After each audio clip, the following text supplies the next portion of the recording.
Second semi-final, Kevin, sees Europa League outright favourites Inter Milan taking on Shakhtar Donetsk. And there's no doubt Inter Milan, they were very impressive in the first half against Bayer Leverkusen. Lukaku again getting on the score sheet.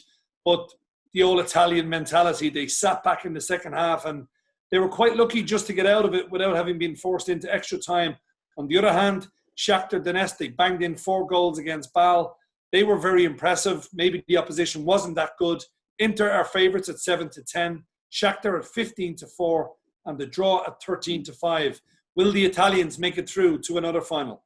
Yeah, I honestly think overall, I think they will. I think they've got too much into. But if you're looking at the game and how both sides play, yeah, Shakhtar were very impressive in that game against Basel. I thought that they've got a bit of pace in the side. They're maybe back to the Shakhtar side that they were. They looked it to me in the game about how they were 2 or 3 seasons ago. They play with a lot of pace. There's a lot of energy in the team, and they're difficult to play against. But as I was saying maybe at the start, I fancy Inter for a number of reasons, really. I think the quality that they've got throughout the side, I think, yes, they did go to a bit of an Italian mentality. I think they sat too deep. I think they allowed or invited pressure from Leverkusen in the last round.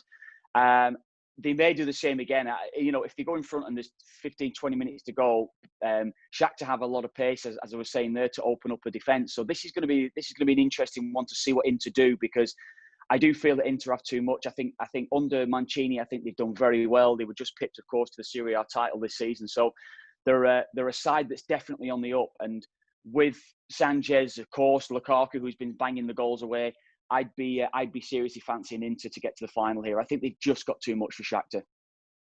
And Kevin, look, as we said, like Shakhtar, they are well able in terms of scoring goals. And Junior Moraes, he was the first goal scorer in the quarterfinal game. He's a 6-1 chance to score for Shakhtar in this semi-final to open the scoring. Lukaku was favourite, no surprise, 7-2. Martinez at 5-1. Sanchez, who came off the bench, didn't he? He's a 7-1 chance. And even Ashley Young is in there at 8-1. But would it be hard to go against Lukaku again to open the scoring?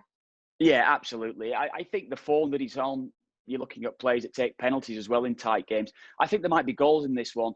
You're looking around at semi-finals at times, and you would always be going under the goals because there are a lot of they're very cagey. But Shakhtar do play open football; they leave themselves vulnerable, and I think even under Mancini, I think the way that they play from the back, they do leave themselves a little bit vulnerable into. So I think there'll be goals here. I think over 2.5 goals is a good shout here. I do think that'll be the case. So that's where I'll be going, maybe in the goals market. But Lukaku at 7-2, I think he is good value. Some of the other players that you've mentioned there, Martinez and others, yes. But Lukaku on penalties as well at 7-2. I'd fancy Lukaku for the first goal, yes. And Kev, you've said that there will be goals, so maybe both teams to score, and the match result, you're obviously fancying Inter Milan to make it through to the final. For anyone out there who thinks both teams will score and Inter Milan will go through in 90 minutes, it's 11-5.